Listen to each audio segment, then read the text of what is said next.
Good evening, everyone, and welcome to Expressions the Podcast, episode 29. Tonight, we have an amazing guest. We have Godriguez with us. He is an artist, he's a photographer, he's a creator, and an all-around great guy.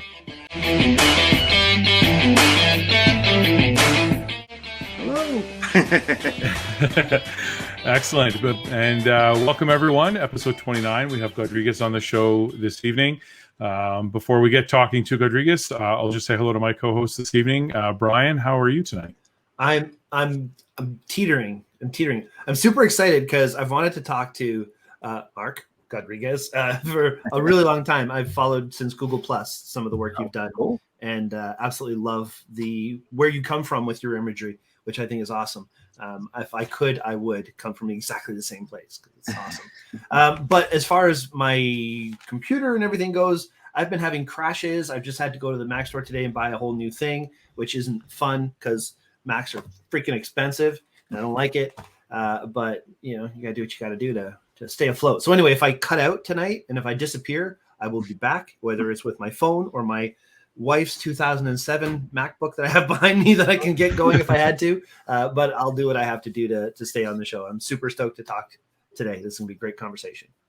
All right, excellent. And Mark, how are you tonight? I am doing well, very well. Doing well. And now I know you're in Florida, if I'm not mistaken, somewhere That's close correct. to. Are you close to Tampa? I'm just outside of Tampa, Okay. little suburb called Brandon. I was born and raised in Tampa, so I'm a Florida boy through and through. Not a Florida man. You won't see me on the news and all that like that. Yeah. But, I'm a Florida boy. Okay, so in Florida, is that a thing? A Florida man is somebody who would be like more like an anti-masker kind of thing, like a Trump? Oh, no. Florida man is like just an ongoing meme of just ridiculous arrest stories of just people, usually a man, in his maybe any age range of man in Florida, and just doing most ridiculous things from having sex with an alligator to walking naked through a Walmart. I mean, and it's deemed Florida man because that's usually what they don't have their name. It's just that's the lead into most stories is Florida man. So Got it. Florida man seen dry humping an alligator, something like that. Yeah. So, Yep. Oh dear Florida God. boy, but Yeah, although I did do a sort of tongue-in-cheek Florida man picture for one of the scavenger hunts, and I'm full on camo with a shotgun, and I've got like a stuffed animal teddy bear, like I had just gone out and like killed it or something. So it was a little tongue-in-cheek of Florida man. Yeah, little Florida man. Yeah, that's always a lot of fun when you start to get into that. But so how are things in Florida? How's I know you're coming into your fall as well, obviously, and things cool off for you. I don't know how much cooler they get. I mean, we go there for the winter, but we have summer and then we have less summer. Yeah. We don't really have a fall. In fact, if leaves even do fall, they won't even start falling until into next year. I mean, we don't really have seasons here in Florida. It's just it's kind of less. It's hot or it's less hot usually. I mean, we have a few cooler days in wintertime, but generally it's Florida, so it's subtropic temperatures most of the year. And that's why I don't live there. My mother lives there. Actually, she's coming up on the 18th to visit, October 18th, which is pretty weird for me. Somebody from Florida coming up here right now just to visit, but I'll get used to it. It's my mom. I haven't seen her in forever. But yeah, it's such a different environment down there to up here for sure. And I couldn't handle the heat. No thanks. This is my favorite time of year. It's got to be cool. There's got to be colored leaves and each to their own. You're a Florida man, a Florida boy. You're a Florida boy. Florida boy, not a Florida man. Yeah, so you're used to it. That's awesome. All right, excellent, Mark. Could you just tell us a little bit about sort of your background? Like, how did you get into art and then bridge into were you an artist first or a photographer, or and how did you sort of marry everything together? Well, I mean, I've kind of always done art, always drawing and stuff, even when I was a kid, and that led eventually to becoming an artist of another genre, a musician, bass player, and was in bands for most of my youth and into my early to mid 20s. But I always still was doing art. Like I did all the band's t-shirts and flyers and any of that kind of stuff. So I was always the one taxed with, okay, what do let's make us look cool, make a cool shirt or make a flyer or whatever. So I was always still doing art. People would come to me to do tattoo designs, things like that, or another band would hire me to do a logo or whatever. So I did a lot of that kind of stuff, and I always kind of said, I'm going to do this as long as I can, but if I don't become an actual rock star, then I'm going to fall back on my art, and that's kind of what I did. So I finally decided, my wife and I, that I was going to go ahead and do it professionally. So moved up to Atlanta for a couple of years, went to art school up there at the Art Institute, and graduated from there with my BFA in graphic design. Then moved back to Florida, and moved to Orlando for a couple of years, and was working for a science center there, doing exhibit designs and things like that. So I was designing exhibits and doing signage and kind of that kind of route. And it was at that time that we adopted our daughters. We had twins, and we adopted them around that time as well. And that was the first time I actually bought a camera. So I never actually owned a camera before that, and I bought a camera. I always jokingly say I bought a camera for the ladies. so the ladies being my daughters. So so I bought the camera specifically so I could start taking pictures of them, and then started slowly starting to kind of meld that with, I had already known how to use Photoshop because back in '96 I bought a computer specifically to learn Photoshop and Illustrator. So my first computer I bought with the intention to learn Photoshop and Illustrator. So that was my goal back then. So I'd already knew how to do Photoshop, but I was only ever relying on other people's images and stock photography and stuff like that. So once I started taking photos, I'm like, well, now I can start taking my own stuff and doing things with it. And that's a little bit, fast forward a little bit from that, I left the Science Center and created my own company, design company, and was doing freelance. Still am to this day. Same thing. It's been probably been about 15 years now. No, actually it's probably 16 or 17 because my daughters are 17. So it's about 16, 17 years now. Everybody's lost 2 years of their lives in the past couple of years. So it doesn't count. So created my own freelance company, and then started doing that and still doing it. I do actually primarily my 9 to 5 really is that of an animator actually. When I was in college as an elective, I took an animation class learning back then it was Flash, and I really enjoyed it. So, and actually I based my my senior project around an animation that I created this character. I had a whole ad campaign for this character, even built interactive games that went along with it. And so I learned how to do Flash and how to do interactive design.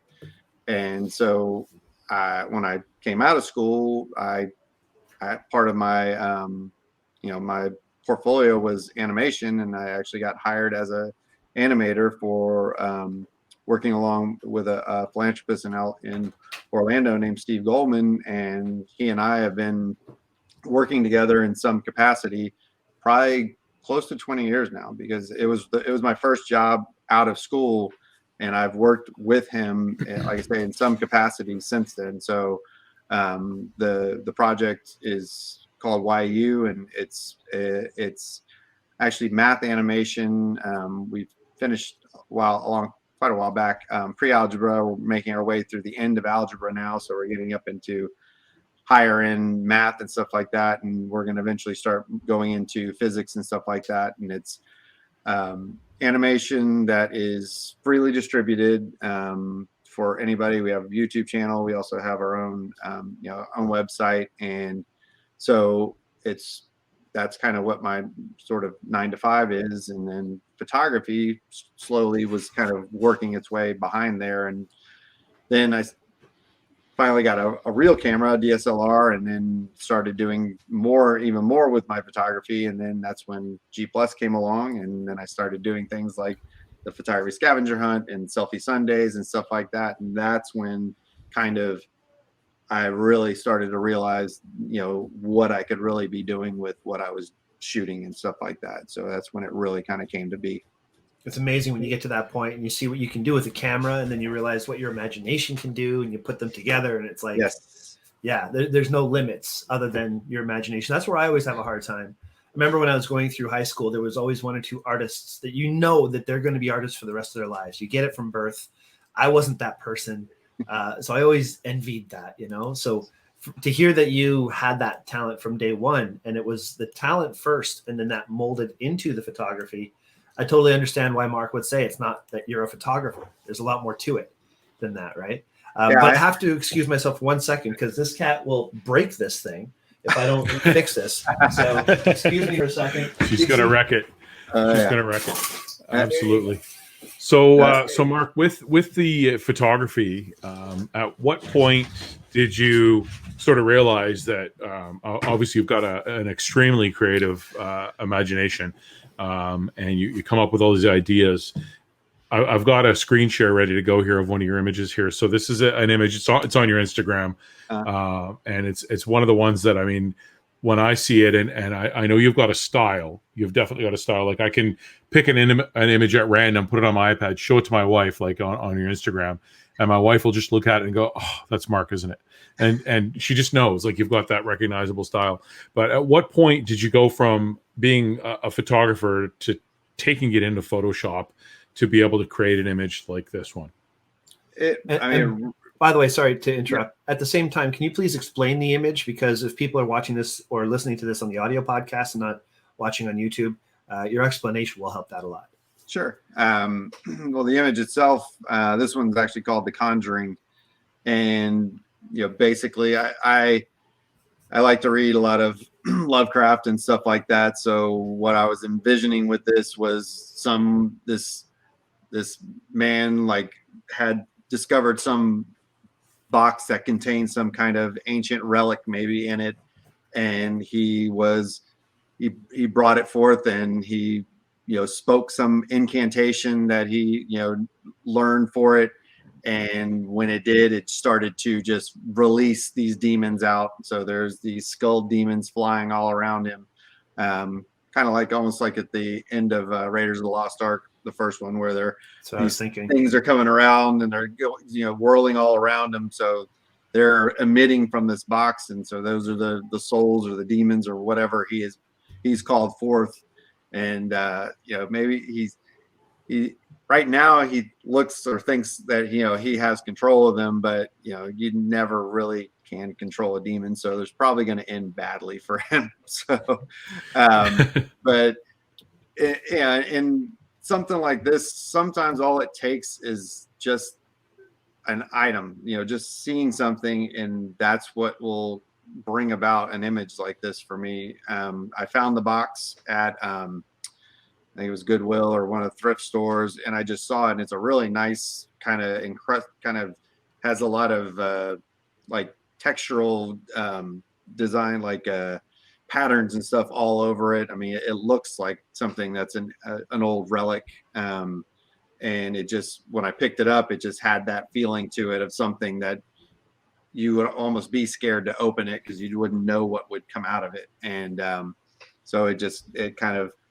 slowly evolved into, okay, how am I going to shoot it? What would be the process of it? I don't want to necessarily show what is in it, because then it doesn't have to be revealed. Just know that whatever is in it is where everything is coming from. So sometimes it's best not to show everything, or leave some bit to the imagination of the viewer and let them kind of decide what. It's kind of like the suitcase in or the briefcase in Pulp Fiction. Like, you never actually get to see what's in it.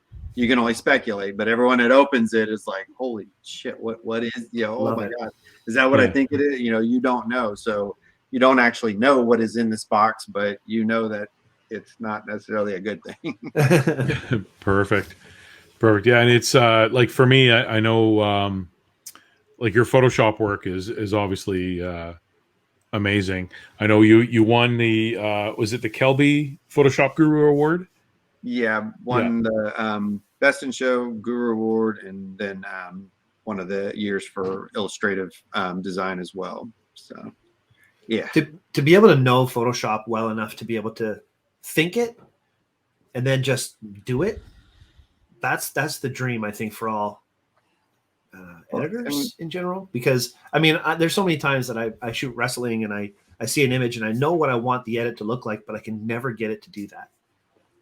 I mean, I always just tell people, with Photoshop, you got to put the time in. There is no shortcuts. Absolutely. Yeah. And even still, like, they've come out with all these new features, all these content aware and stuff like that, and 90% of the time I'm still doing things that I did back in 96 with Photoshop. Even that ways that I do things, I still mask by hand. I enjoy doing it. So if I've got a subject, I get in there and I mask by hand because I actually enjoy that's part of the creation is the creative process. So I'm not always just looking for a shortcut. I mean, there are times when if it's something that's really intense or really intricate, or feathers and things like that can get really tedious. There are times where I'm like, maybe I'll try and use some of that stuff, but generally I'll use some of those masking filters, and I end up going back and doing by hand anyway, because it will cut something out that I didn't realize, and I get halfway into it and realize there's a finger missing or something else, and I got to go back anyway and bring it back. So I generally do most of the stuff by hand. Really the only plugin that I use is Topaz Clarity. So just to get that little bit of grit that I get in a lot of my images, that people say that's kind of a sort of the look of my kind of final images, just to get a little bit of grit in there. But I don't really use I don't even use camera raw. Like, a lot of people come through camera raw first.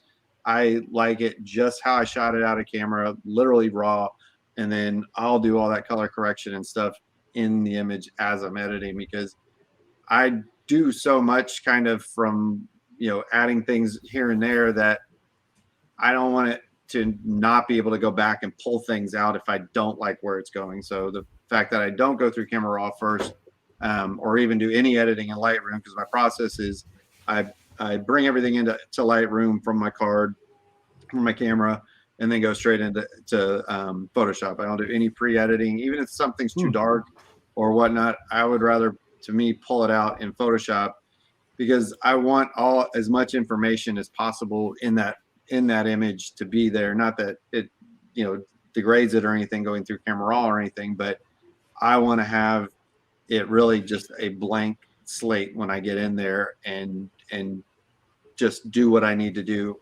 as I go, because I do my own version of color toning, or whatever they call it these days, or color grading, or whatever it is. I do all that in Photoshop as well, and then I do a final pass with things in Lightroom once I'm done. So I know I'm going to do all that anyways, so I don't want it to muddy up what I'm about to do and mess up anything before I'm done. So that way I know what I can get it to in Photoshop, and then I know what the last things I'm going to do in Lightroom when I finish it. So do I get this right? You basically open everything in Lightroom, you cull your photos, you find the ones that you want to work on. Those ones you open in Photoshop, do what you have to, and then finish up in Lightroom and export. Correct.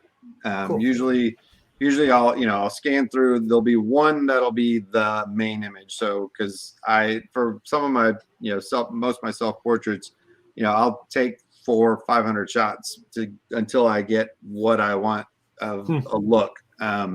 So I usually go in bursts of like 20 shots. So I'll shoot like 20 on my set my intervalometer for 20 shots. It'll shake about 20 shots.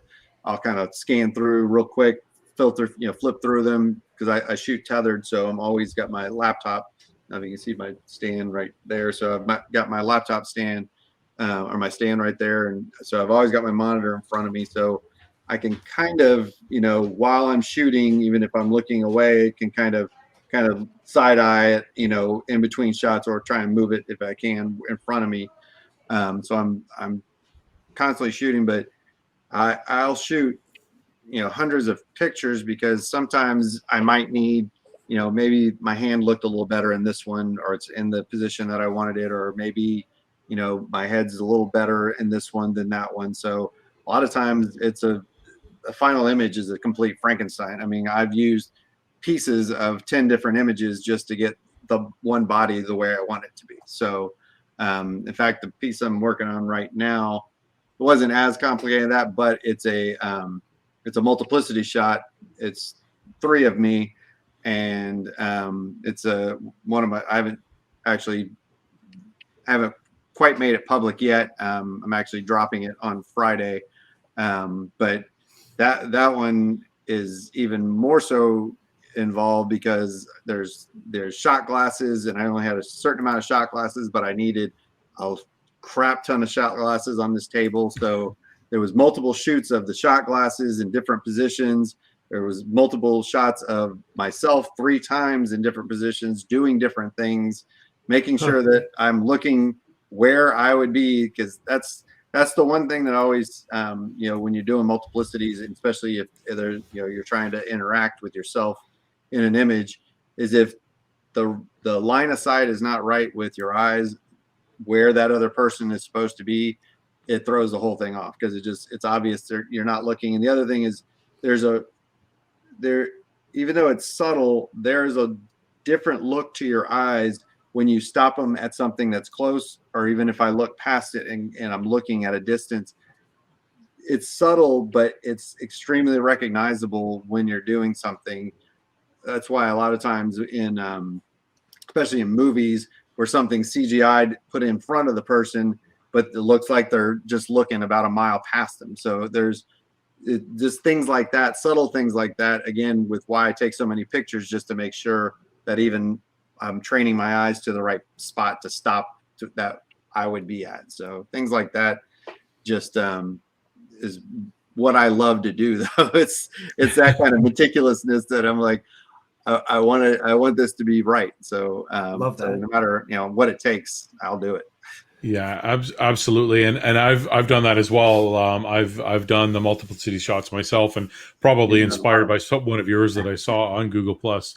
And it is tough, because you get the final shot, and I'm like, it's just not right, and that's maybe because I shoot 30 or 40 shots, not 300 or 400 shots.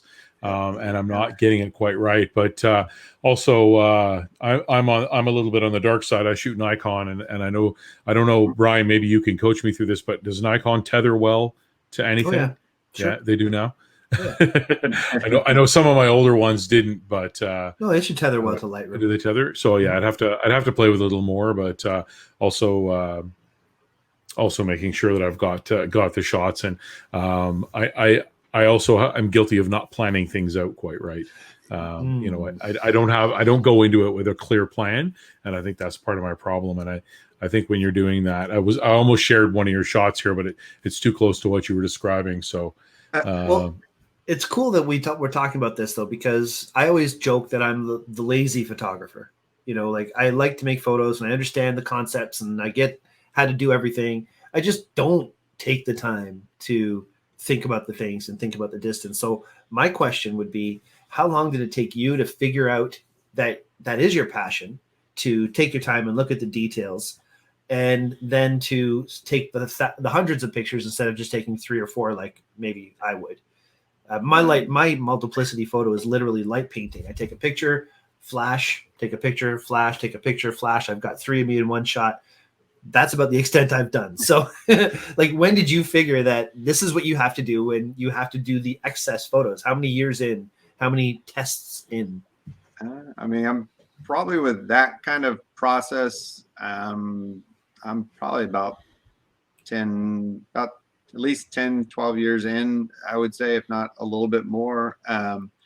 That kind of evolution came about when I started doing self-portraiture in general. And before that, I was shooting, a lot of, just everything. I was still kind of new to photography. So I want to shoot everything. So I shot everything. I did landscape. I did macro. I did, this. I did night photography. I'm like, okay, I'm just going to do it all. And then I'm like, you know what? I don't want to do it all. I like doing it all, but I wanted to, find my niche, and just, I wanted something that I could kind of, take in. And right about that time, I was starting to become friends with people on Google Plus at that time. And there was a thing, a weekly sort of theme called Selfie Sunday. And up to that point, I kind of had that mindset that I think a lot of people do with self-portraiture, that it's narcissistic. Why are you taking pictures of yourself? And it's like, but when you go back to some of the great, the classic painters, they all did self-portraitures too. So it's not a new concept. And if anything, it is a great way, if you're just starting photography, to be able to practice your craft and not have to worry about, oh, am I taking up this model's time, or, this and that. So to me, it was a great way to start experimenting. And because, and I could do it at any time of day. So, and I'm up usually every night till about 2 or 3 in the morning. And so I could just go out in my garage. I had a model, and I could play around with lights. I could play around with costumes. I could do whatever I wanted to. So that's where it all evolved, because I had time to just sit there and play around with it and get it where I wanted to. So with the self-portraiture thing, it was on one regard, liberating, because like I said, I was by myself. I could do whatever I wanted to. And at the same time, it pushed me as a photographer, because being a model and the photographer, you do got to kind of, keep jumping back and forth. And the logistics can get kind of complicated when your shots get more complicated and harder to produce, because you have to then think of, okay, how am I going to shoot it? Where am I going to put the camera? Things like that. And how am I going to trigger it? So that's when I started learning about remotes and things like that. So it took on a whole new technical level as well, trying to figure out just how to shoot it. I like that when we asked you, what is your creative specialty? It was story-driven self-portraiture.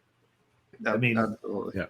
Yeah. I love that. It's so specific, but it explains it perfectly. I mean, story-driven. There has to be a meaning. I always have a weird time with like the dresses in the river, when people wedding dress. Why do you wear a wedding dress in the river? What is the point of that kind of photo? It doesn't make any sense to me. So when you have a story-driven thing, and there's always a story there, all my wrestling photos have to have some kind of story. There has to be a reason for it.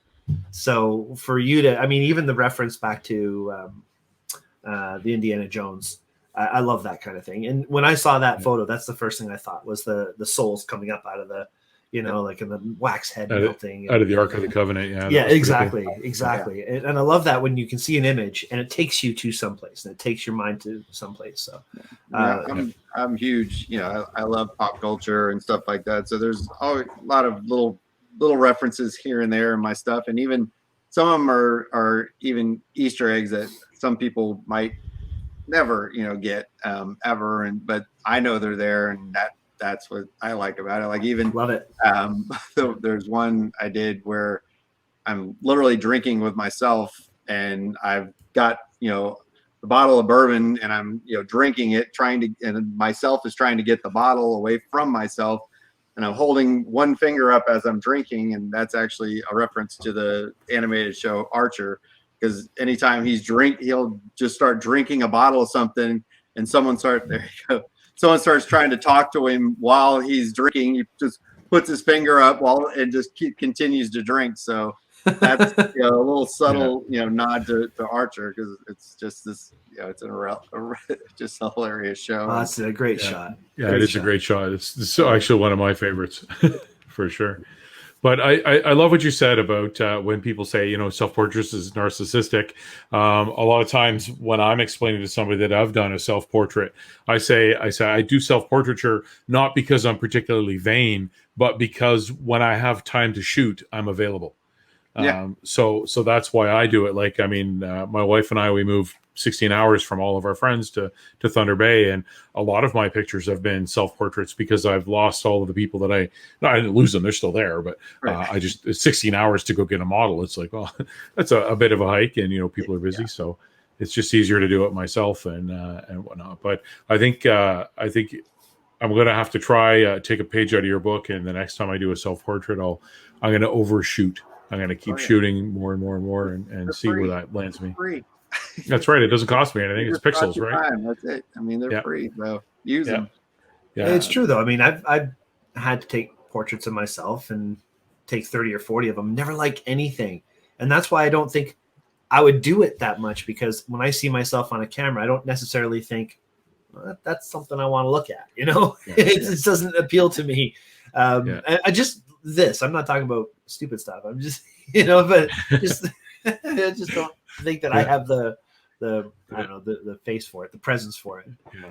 And my problem is I have a face for radio, so it's, you know, it's all bets are off. But no, I think like, even if you look at the art at the beginning of our podcast, the portraits of the four hosts that come up at the beginning, Aurora shot Brian's and hers and Ryan's, but I'm in Thunder Bay, so I shot my own and then sent them to Aurora, and she fixed them up a little bit, like she did the editing to the background and stuff. Like, it was yellow, but she made it nicer, way nicer than I did. Her processing was just amazing. But we should have shot more, because we're running out of photos. that was the most fun I'd had doing photos in so long, because I was just being a ham for the camera. It was me. The dogs thought I was nuts. I'm like taking pictures, and I'm like, I got like a broken airsoft gun as a prop, and, you know, I got all this, and of course I got some heat for trigger control, because my finger was on the trigger of the airsoft. Yeah. And so apparently I'm not a gun guy. I don't know. It's a broken airsoft gun. It's like, you know, it's I bought it for another picture, which I haven't created yet, but you know, we haven't been arrested yet, so we're okay. No. not for that anyway. One of the things I think is really cool is we all didn't meet. Mark and I didn't meet from Google Plus, but I found out about you through Google Plus, and I've seen a lot of Mark's work on Google Plus. And Trey Ratcliffe is another person that I followed on Google Plus. Right. And one of the things that he quotes is, when you love the edit as much as you love the shooting, then something magical can happen. And I think you're a really great example of that. You enjoy the edit, you enjoy taking the time, being meticulous and finding all the little bits that you need. Another person that I can think of is Don Komarechka, who, you know, edits snowflakes and does all these amazing 100+ focus stacks of a snowflake. You have to have a certain level of I don't even know what it would be called. Attention. I think it's I don't think it's attention. I think it's a passion for the art, for the creativity. There's a passion there for it. I mean, that for me, that is the big part of it.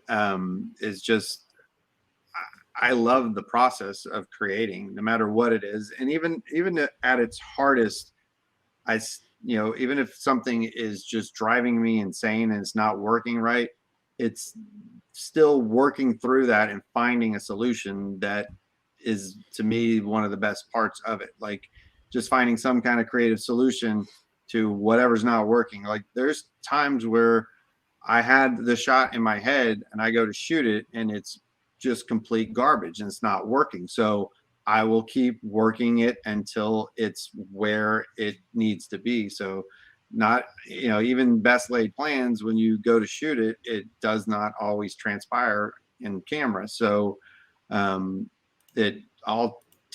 strike an entire set that I've set up and reset it up completely different because it's just not working. And that, again, it comes back to, wanting just the absolute best you can do in the shot and just doing whatever it takes to make it happen. And that's kind of always been my philosophy with my art, is just whatever it takes. I mean, I've thrown myself off of my roof from a ladder to get a shot before. I've covered myself, with Karo syrup and put feathers all over myself. I mean, there's whatever it takes to get the shot that Wow. is in my head and get it to where it is, you know, a finished piece, then that's what I'm going to do. So that's what I like to do. Love it. I remember the feather shot. That was a good one. So I now revisited them. for your shots, I mean, obviously some of them, like the image that we showed, the ornate box, those are found items as props, and obviously you've got some really cool looking tables and things like that in the shot where you're drinking with yourself. Now I know you also create a lot of large scale props as well at times. Can you maybe tell the listeners a little bit about a couple of those? Yeah, sure. Actually, I made that table. It's in the shot. Well, there you go. Of course you did. I made that table.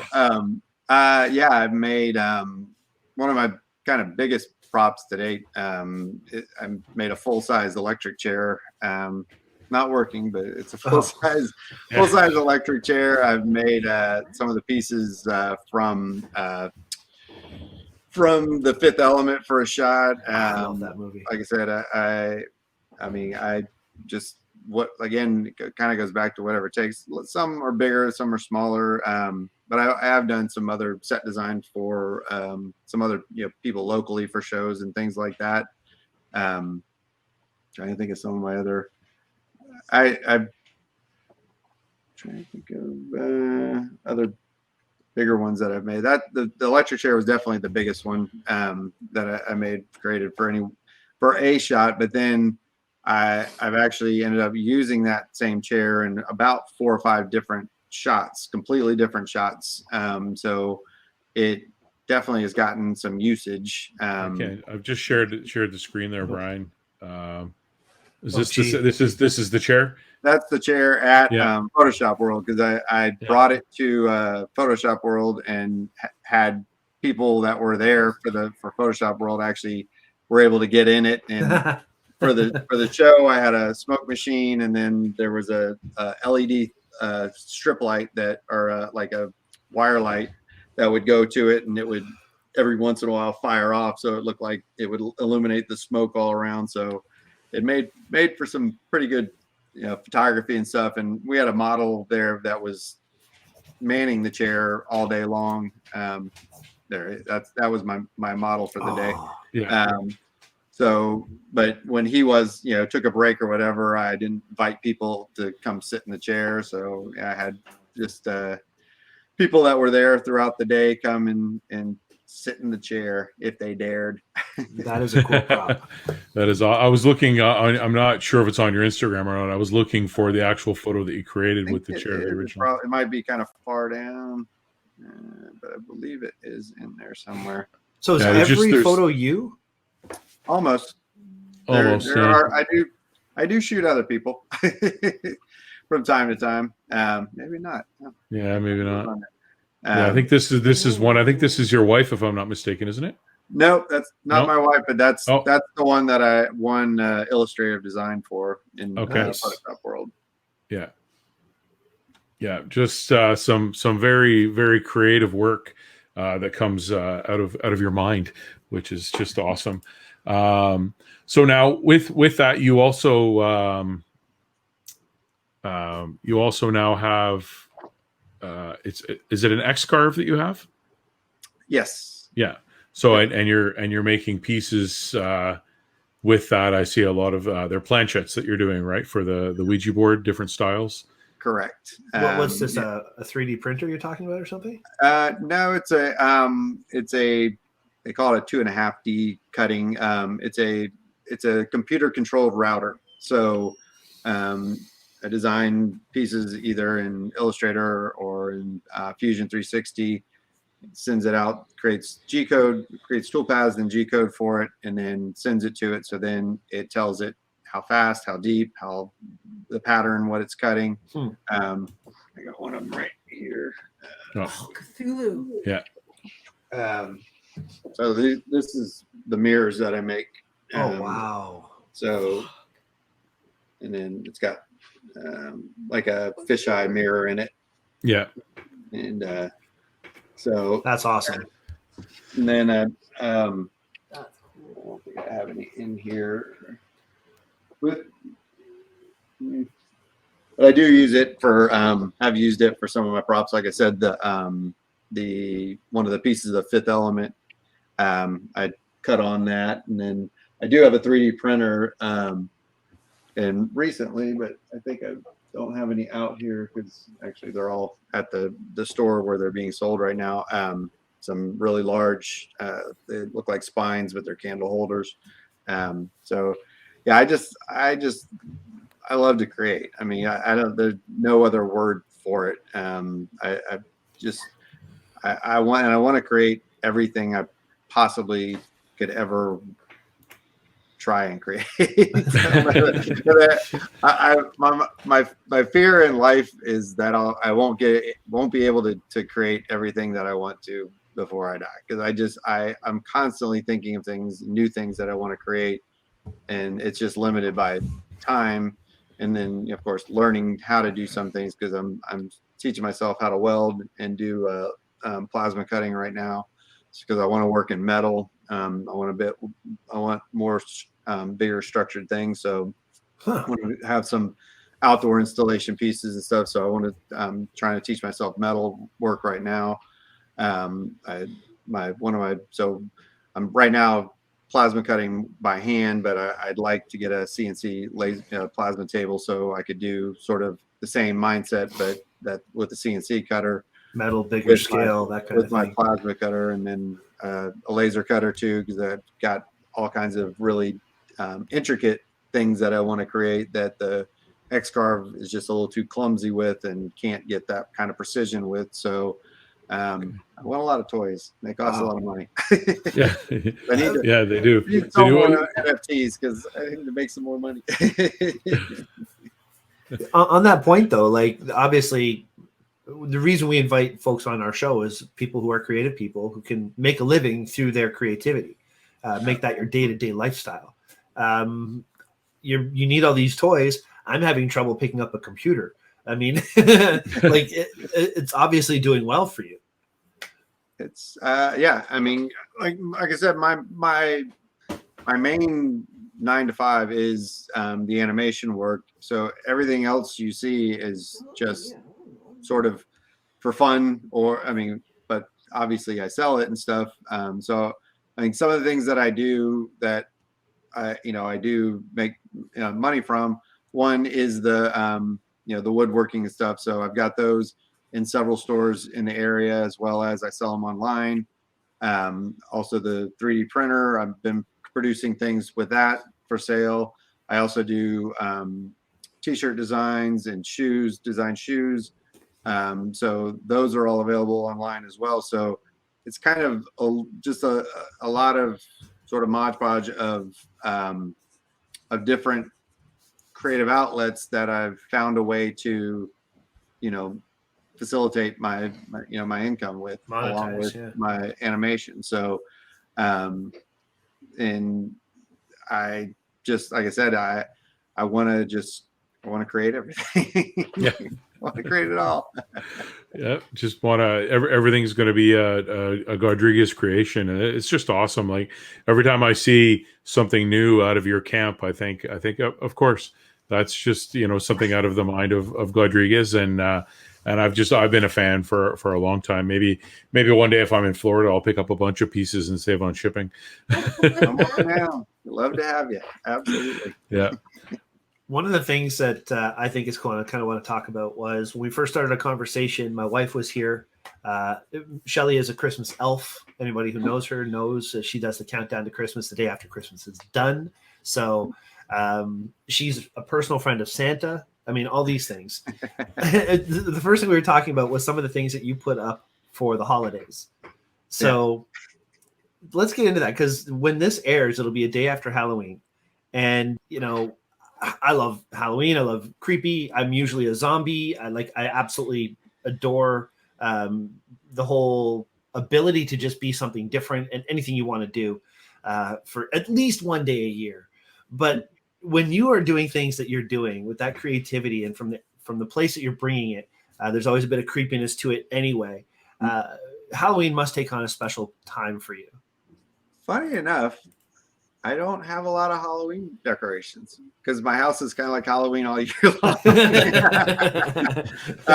But we do. I mean, we do pull. Actually, I just pulled it all down from that attic just yesterday. Actually, my wife was like, "When are you gonna pull Halloween down?" So I brought all that down, and I do have a little bit of Halloween art, yard art. Actually, I have about a 8-foot tall Jack Skellington that I created for years back, but there's a lot that I want to do, and actually my plan over time is to actually do most of Disney's Haunted Mansion as my front yard. So I've been working the past year, or actually it's probably been almost 2.5, 3 years, because I get working on it and then I don't work on it. I want to do the Hitchhiking Ghost, but I want them animated so that they are actually doing the lean over with the thumbs and moving back and forth. So I've got them all designed up, but I haven't actually fleshed them out yet and actually created them. But I want to do my whole front yard as the Haunted Mansion, and even having the stretching room with the pictures and stuff like that, and the tombstones, the singing tombstones. Eventually, that's what I want my whole front yard to be for Halloween. So we'll take a trip down to Florida to see that for sure. I'll do some light painting out there. That would be awesome. Road trip.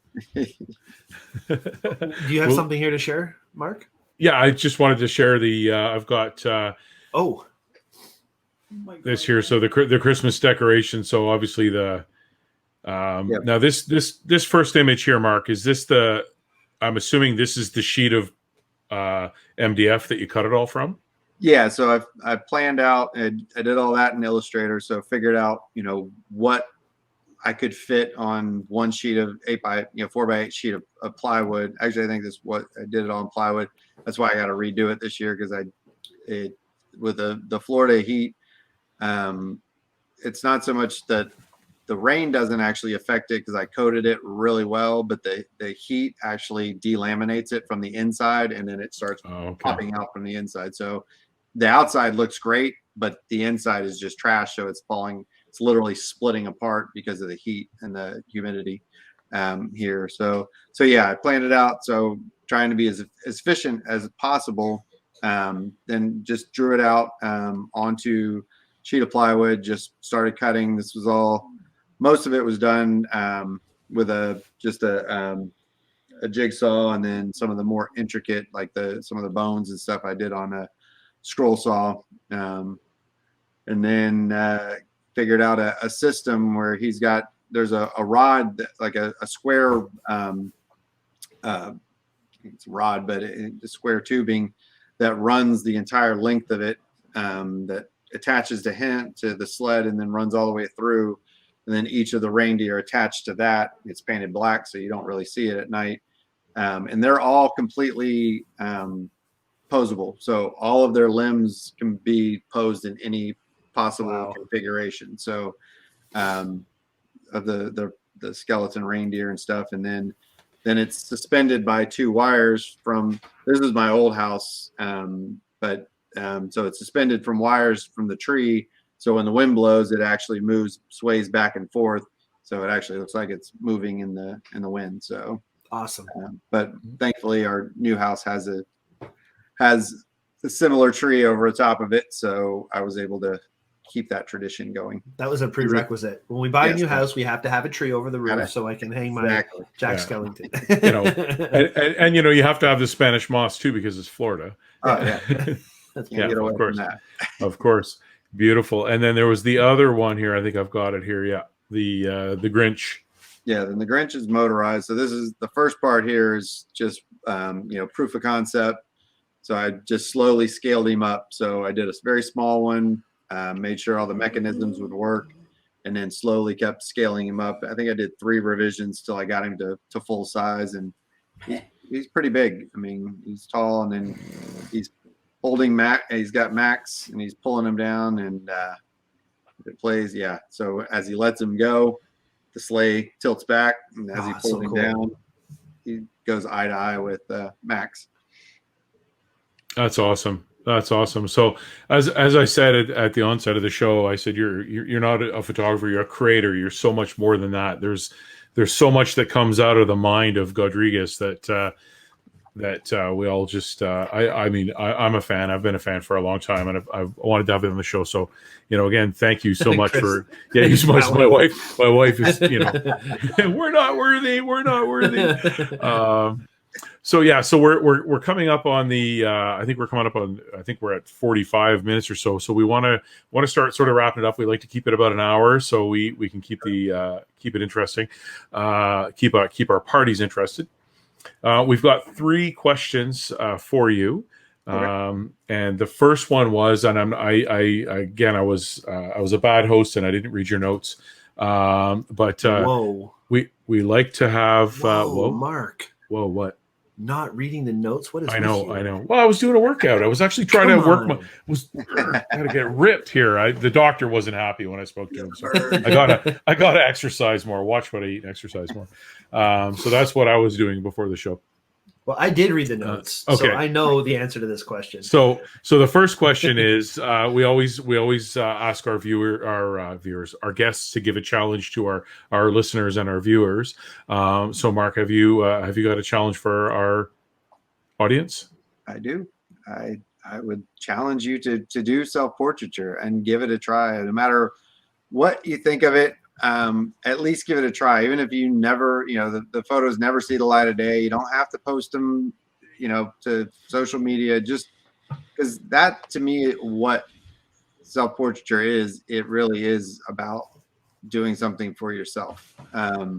And while we're on that subject, I'll kind of expound on that, because self-portraiture for me really solidified actually when my mother passed away back in 2011.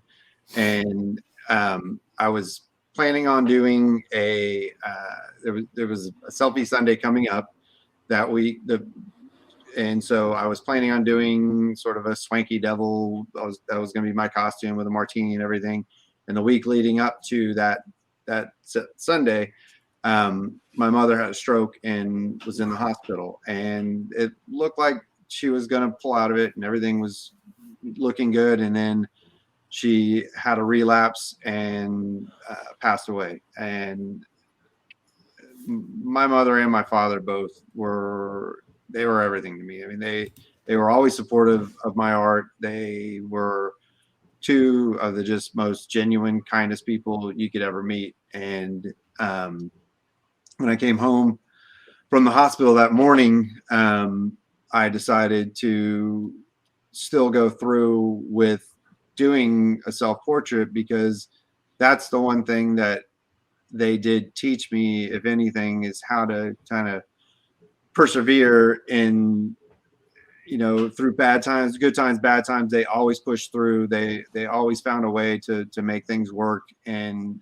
so I kind of still did it as a tribute to my father passed away in 99. And so it was sort of a tribute to both of them. And so instead of doing what I had initially planned to do for the shot, where I was it's kind of tongue-in-cheek swanky devil, I was still a devil because that was my initial intention. But instead of that, I am sitting in a chair that was in my house growing up as a kid, and I'm holding in my hand a picture that my mother gave myself and all my brothers and sisters, gave each of us when my father passed away, of my mother and father.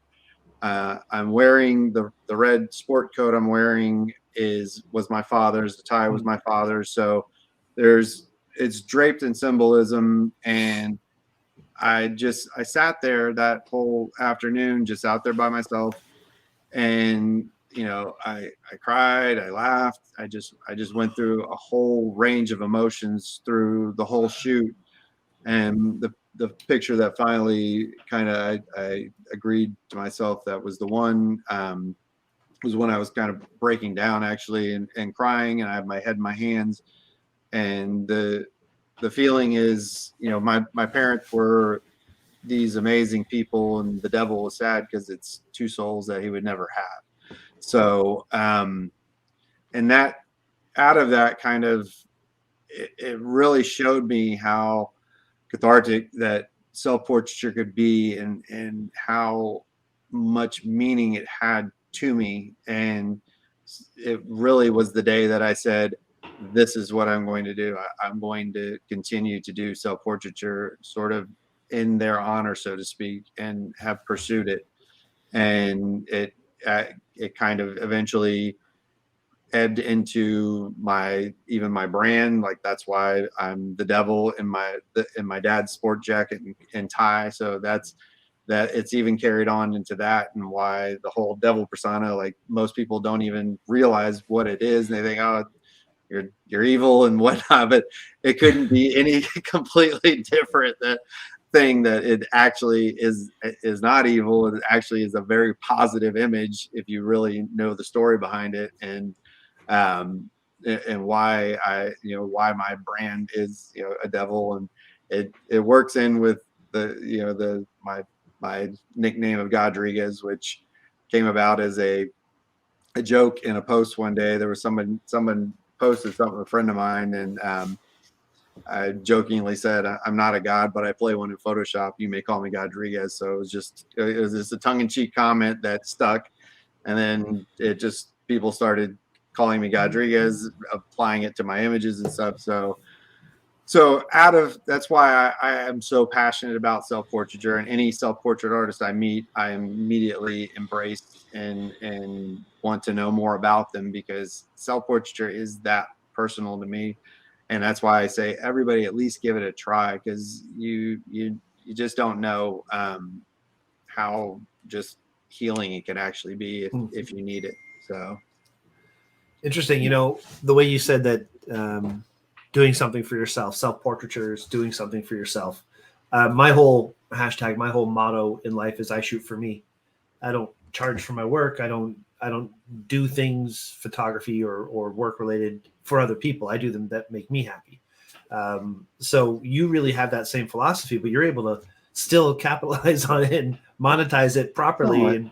And I respect that. That's something I think I should learn the balance of, I don't make a penny from my photography. I make it from Day Tripper Photo and teaching other people to be better photographers. But I don't see that as something I would do. So that's been inspirational for me talking to you to, take that same moral happiness and, try and actually make a living from it, because absolutely, it never hurts to have a little more. That's exactly. For sure. Exactly. And it is something that, as an artist, it took me quite a while to kind of grasp that idea. And even to this day, it's the fact that people pay me to do something that I enjoy doing. But in reality, you can't do it for free. I mean, you really can't. So, but I am able to do something that I do love doing for free, or not for free, for profit. For profit. But it did take a while. I'm not gonna lie, to get to that mindset that, yeah, you should be compensated for the things you do, and especially if people enjoy it. I mean, you should not feel guilt as an artist for wanting to make a living doing what you're doing. I mean, there should be no guilt in it. There should be no shame in it. And it did take me a while to kind of lose and shed that mindset. It really did. So, but now, I don't have a problem with it, and not saying, oh, well, just throw give me all you got.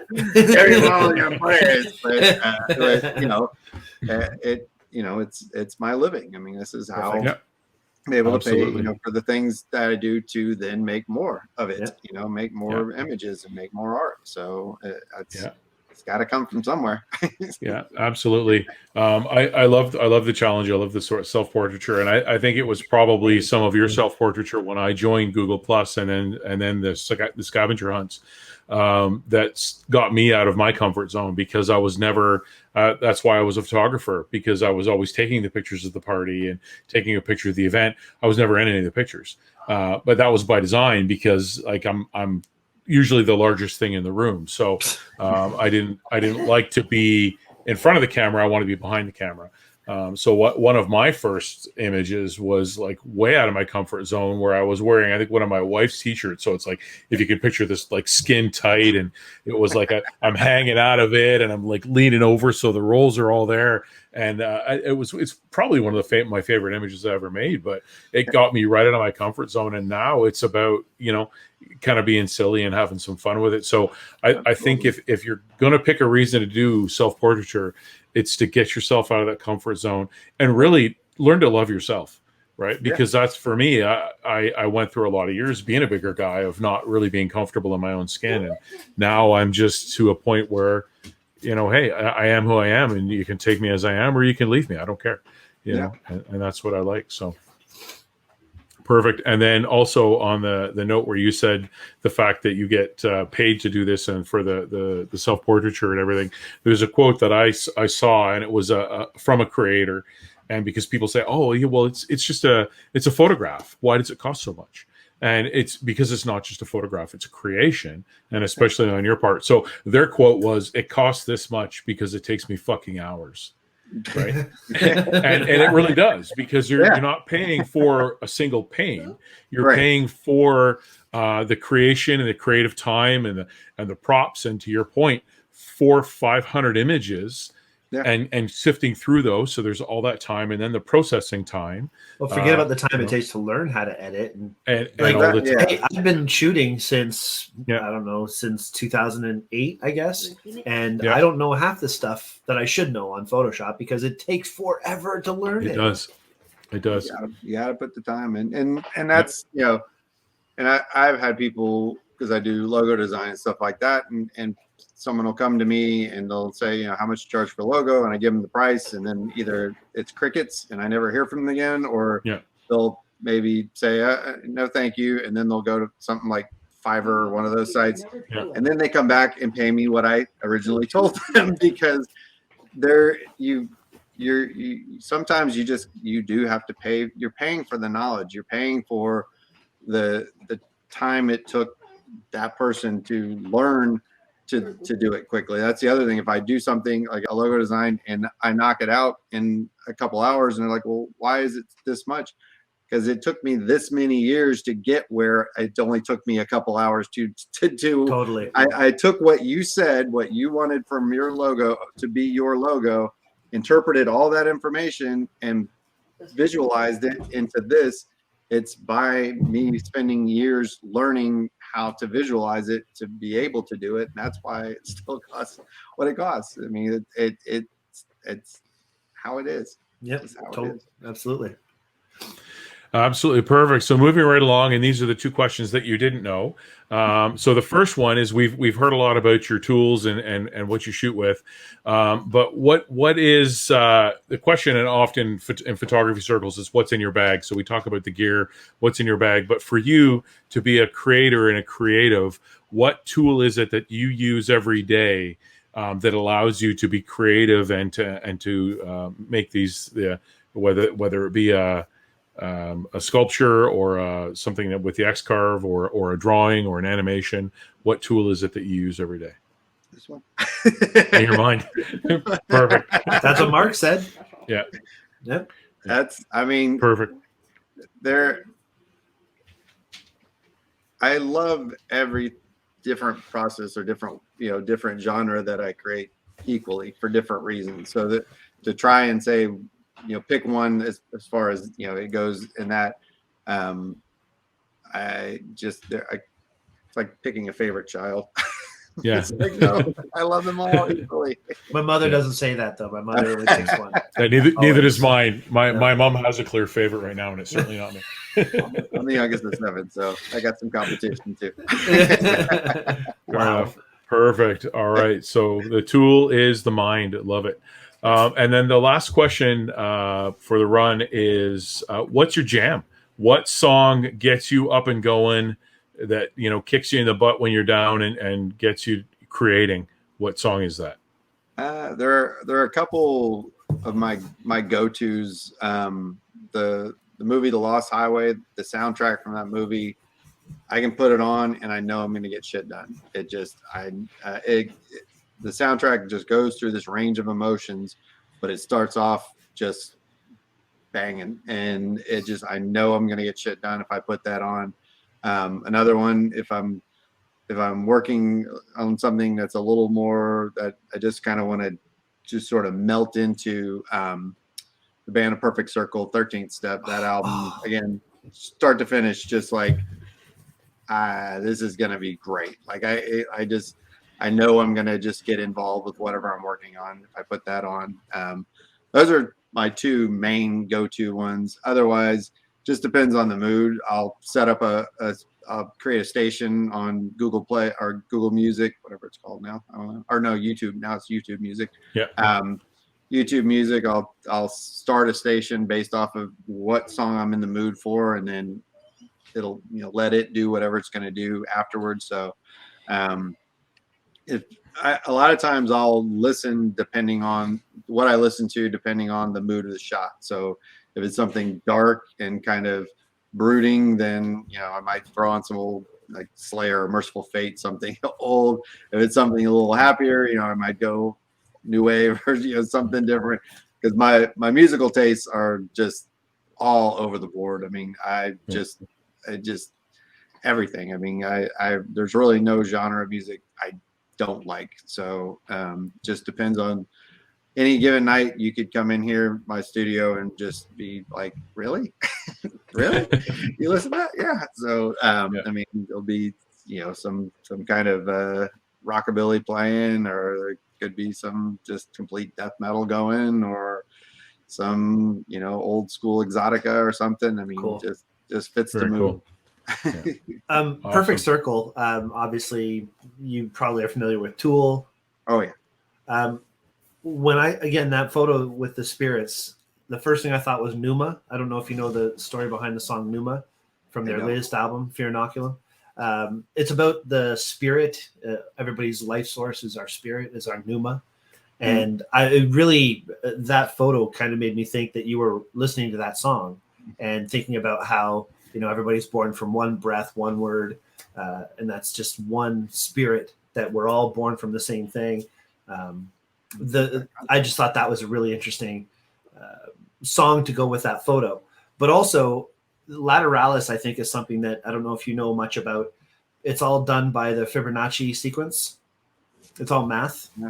The entire song is math, which is something I think, knowing you a little bit better, that you might be interested in. Yeah, so I'll have to revisit that one. Yeah, check out the video, how Lateralis is based on math, and it's just, come on. I mean, everybody thinks Tool and these guys are great, but then you see this, and it's just like another level. Yeah, they're touring. I know they're not coming to Canada though. So nobody's coming to Canada yet. That's true. That's true. Yeah. You have to go to Buffalo or something to see them. Yeah. Well, I don't know. Minnesota's not that far. It's only 60 kilometers for me. So there you go. Awesome. Perfect. All right. Any more questions, Brian, at all? Or I can't thank you enough for stepping in and being on our show. I've wanted to talk with you for a really long time. You don't know me from Adam, but it's watching your work and seeing the work that you've done. It's inspirational to me, because I like photos that smack you in the face. And, you know, you do have that presence to your art, and I love that. So thank you. Thank you very much for being here and taking the time to have a chat with us tonight. Thank you guys for having me on. Absolutely. Yeah, absolutely. And thanks, Mark, on short notice. It's awesome. And thank you for the inspiration over the years. And you may not remember them, but I certainly do. Thank you for the kind words on my images when I've posted them. So it means the world to me. Means the world to me. I love especially some of your multiplicities have been a lot of fun. So I've definitely enjoyed those. Oh, thank you. Yeah, lots of fun. I think my favorite one was the popcorn image I did for that one scavenger hunt where I buried the young fella in popcorn. So we may be able to get him as a guest soon. He's a stuntman for movies and things like that. Oh, really? He's super busy right now. So, but we might be able to get him on here as a guest. We might be able to get him as a live guest. He's actually coming to Thunder Bay for work, I heard. So, cool. Might be able to sneak him in here. So. All right, excellent. So anyways, thank you very much, everyone, for listening and for watching. If you like what you see, please subscribe to our channel. Go to YouTube, subscribe to the YouTube channel, or like us on Facebook. And have a great week, everyone. And for Brian Weiss and Aurora and Ryan, who couldn't be with us this week, have a wonderful week, and we'll see everyone next time. Take care now. Bye. Take care. Ooh, ooh, ooh. Ooh.